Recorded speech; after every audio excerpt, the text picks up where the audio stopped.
नमस्कार, मी भीमाबाई रूपचंद पवार पारेवाडी। ही माझी छोटीशी टपरी पोलीस प्रशासनाकडून मला हे मदत मिळालेली आहे आणि मी आमच्या समाजाला, पारधी समाजाला माझ्यासारखं सुधार व्हावा त्यांचा। माझ्या पारधी बांधवांना मी सांगेन की अवैध धंदे सोडून तुम्ही चांगल्या मार्गाकडे वळा। पोलीस प्रशासनाचा आपल्याला पाठिंबा राहील।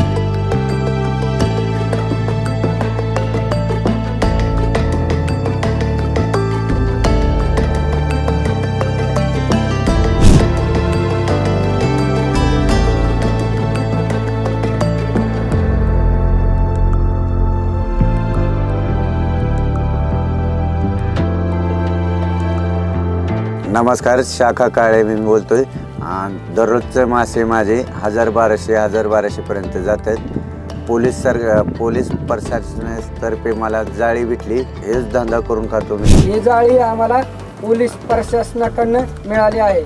आम्ही दर दिवशी 1.5 क्विंटल दर दिवशी काढू शकतो मासे। म्हणजे आमचे लेकरं बाळाचे पोट आमच्या ओढीवर माशावर चालत आहे।